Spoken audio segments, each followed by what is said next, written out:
Mes frères et sœurs, bonsoir. J'aimerais vous présenter les 15 conseils que Padre Pio donne à ceux qui souffrent. Premier conseil. La souffrance vécue de manière chrétienne est la condition que Dieu a fixée à tout être humain. Lui, le Créateur de toutes les grâces et de tous les dons qui mènent au salut pour nous accorder sa gloire. Donc, c'est à travers la souffrance que nous entrerons dans la gloire. Deuxième conseil.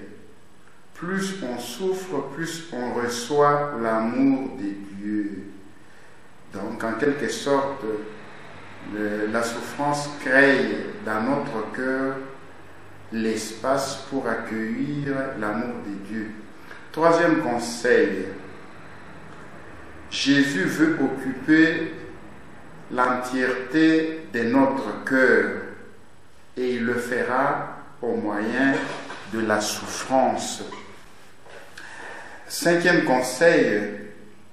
La foi est la torche, donc la lampe qui guide les pas de nos esprits désolés. Donc, seule la foi nous guide lorsque nous sommes désolés, lorsque nous souffrons.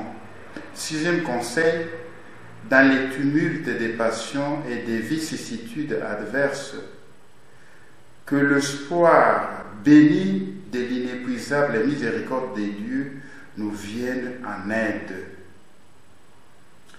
Septième conseil, placez toute votre confiance uniquement en Dieu. Donc, dans la souffrance, plaçons notre confiance en Dieu et non pas en des hommes. Huitième conseil, le meilleur réconfort est celui qui vient de la prière.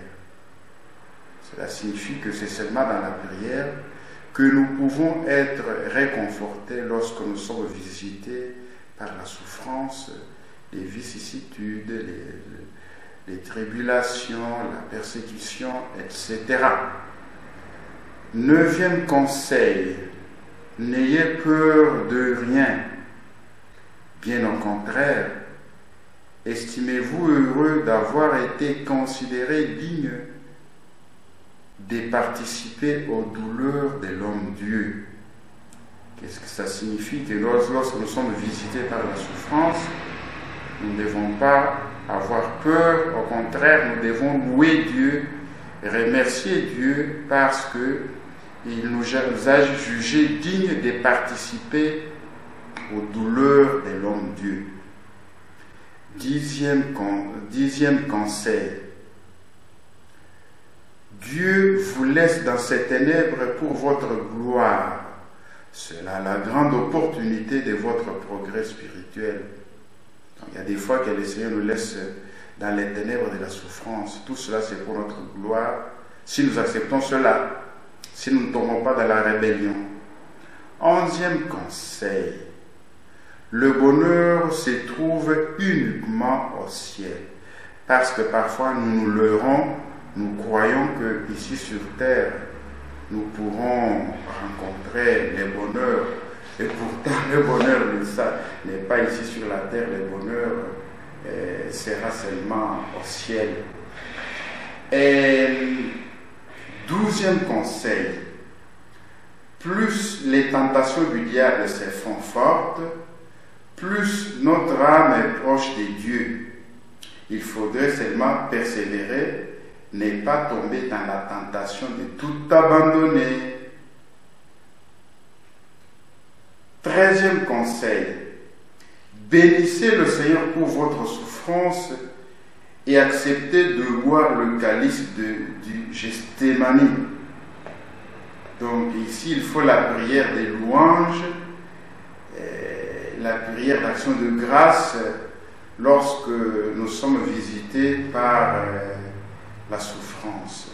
Oh, il importe de bénir Dieu dans la souffrance, de serrer les dents et de louer le Seigneur.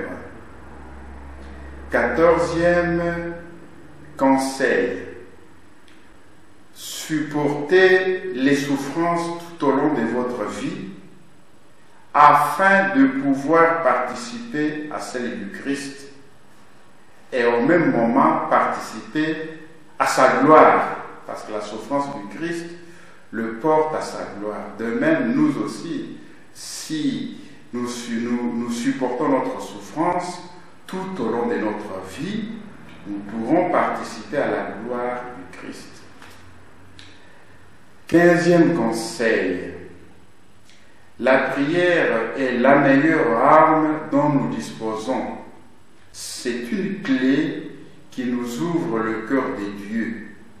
Et tout ceci, toujours dans le cadre de la souffrance. Nous sommes appelés à beaucoup prier, à louer Dieu, parce que nous pourrons ouvrir le cœur de Dieu. Ne nous leurrons pas, ici sur terre, et il n'y a pas de bonheur, nous sommes dans une vallée des larmes. Ce que nous connaissons comme bonheur ici sur terre n'est que l'ombre du vrai bonheur que nous aurons au paradis, et la vie ici sur terre est passagère. Tout passe, tout coule. D'ailleurs, tout passe très rapidement. Préparons notre paradis, préparons notre ciel, et cela que nous pourrons vivre vraiment le bonheur, parce que notre être aspire au bonheur. Nous avons tendance à fuir la souffrance. Mais ici sur terre, nous ne pouvons pas éviter la souffrance, les maladies, les persécutions, la pauvreté, la misère, et les calamités, les pandémies. Nous sommes des passages.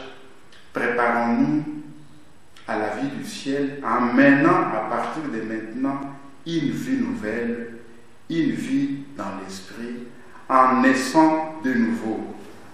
Laudetur Jesus Christus. Saint-Père, laudetur. Au revoir et à la prochaine.